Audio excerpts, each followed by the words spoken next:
क्या आपको पता है कि धरती पर इंसान कहां से आए? इंसानों की उत्पत्ति कहां से हुई?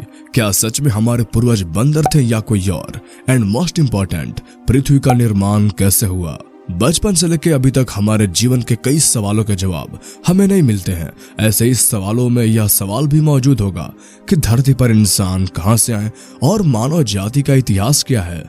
आपके ऐसे ही अनसुलझे सवालों का जवाब देने के लिए हमने यह जानकारी भरी वीडियो काफी रिसर्च के बाद आपके सामने पेश की है। तो दोस्तों, पूरी इंटरेस्टिंग इंफॉर्मेशन जानने के लिए वीडियो में हमारे साथ अंत तक बने रहिए। और वीडियो शुरू करने से पहले अगर आप हमारे चैनल पर पहली बार आए हैं तो हमारे चैनल को सब्सक्राइब कर लीजिए। तो चलिए वीडियो को शुरू करते हैं।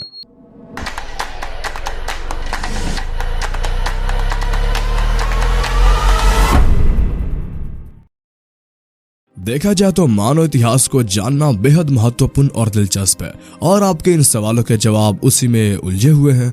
इससे पहले कि हम इंसानों के इतिहास की बात करें, हमारे लिए यह जानना बेहद जरूरी हो जाता है कि आखिर धरती पर सबसे पहले जीवन कहां से आया और धरती के सबसे पहले कौन सी जीवित चीज अस्तित्व में आई, और बढ़ती हुई टेक्नोलॉजी की मदद से मानव इन सवालों के जवाब निकालने में सफल हुआ है। वैज्ञानिकों के अनुसार धरती पर पहले इंसानों का अस्तित्व नहीं था। असल में पृथ्वी पर जीवन इंसानों के आने से पहले ही आ चुका था। वैज्ञानिकों का मानना है कि मनुष्य से पहले भी जीवन धरती पर संभव था, और इसी नजरिए से देखें तो हमें यह बात पता चलती है कि सबसे पहले पृथ्वी पर इंसानों से पहले अंतरिक्ष से जीवाणु आए थे, और धरती पर जीवन उन्हीं जीवाणुओं से शुरू हुआ। अब आपका सवाल यह होगा कि आखिर यह जीवाणु पृथ्वी पर कैसे आ गए? वैज्ञानिकों की माने तो यह जीवाणु अंतरिक्ष में उड़ते कंकड़, धूल मिट्टी अथवा उल्का पिंडों के साथ पृथ्वी पर पहुंचने में सफल हुए, और इसी से पृथ्वी पर जीवन की शुरुआत हुई। यह बात तो साफ हो गई कि पृथ्वी पर जीवन बाहर से आया और पृथ्वी की उत्पत्ति नहीं है। परंतु हमारा मुख्य सवाल अभी भी सवाल बना हुआ है कि आज से करीब 20 साल पहले पृथ्वी पर 2 आर्कियोलॉजिकल मेटेओराइट गिरे, जिनके स्टडी के बाद कुछ आश्चर्यजनक सवालों के जवाब मिले। उनके स्टडी से पता चलता है कि धरती पर जीवन के लिए इम्पोर्टेंट चीजों उन उल्का पिंडों में पाई गई।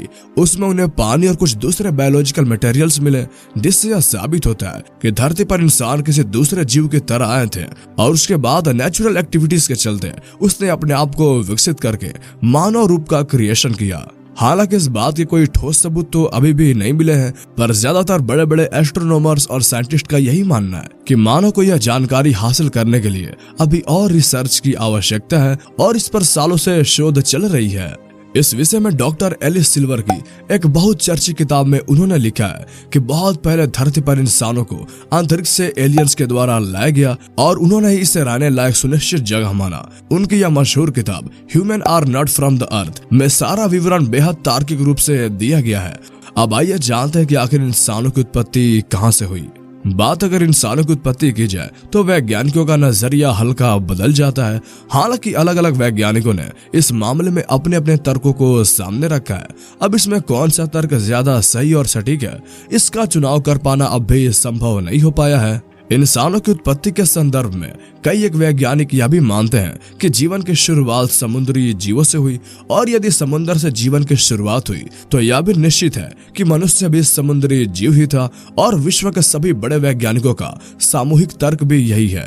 हमारे टेक्टोनिक्स प्लेट के ये बड़े हिस्सों के आपस में टकराने से पहाड़ों का निर्माण हुआ, समुद्र के पानी से भाप बनी और वह पहाड़ों पर बारिश हुई, जिससे ग्लेशियर का निर्माण हुआ, और धीरे धीरे पृथ्वी बेहद ठंडा गृह बन गई।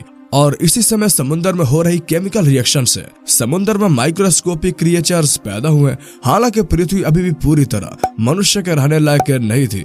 उसके करीब 30 करोड़ साल बाद पृथ्वी पर रहने लायक वातावरण बना, जो कि बेहद ठंडा था। उसको हम हिम युग के नाम से जानते हैं। इस समय तक समुद्र में इतने समुद्री जीव जंतु हो गए थे कि वहां पर रह पाना बहुत मुश्किल हो गया था। इसलिए कुछ जीवों ने धरती की ओर रुख किया, और उन्होंने पाया कि धरती पर जीवन के लिए कोई परेशानी नहीं है। मनुष्य प्रकृति के अनुकूल खुद को बदलने में सक्षम था, और वह धीरे धीरे खुद को बदलता चला गया। इसी समय जब समुद्री जीव जंतु ने पाया कि धरती पर जीवन के लिए कोई परेशानी नहीं है और उन्हें बस खुद को थोड़ा बदलना है, तो मछलियों के वंश के डायनासोर धरती पर आए। डायनासोर पृथ्वी के सबसे बड़े जीव थे, परंतु इस थ्योरी को सच कहना थोड़ा कठिन है। हालांकि विश्व भर में वैज्ञानिकों ने अलग अलग थ्योरी दी है, और इस पर अभी भी रिसर्च चल रही है। तो दोस्तों आज के इस वीडियो में इतना ही। आपको वीडियो कैसी लगी हमें कमेंट में जरूर बताएं और इस वीडियो को ज्यादा से ज्यादा शेयर करें और हमारे चैनल को सब्सक्राइब कर लें। तो फिर मिलते हैं अगले वीडियो में, तब तक के लिए गुड बाय।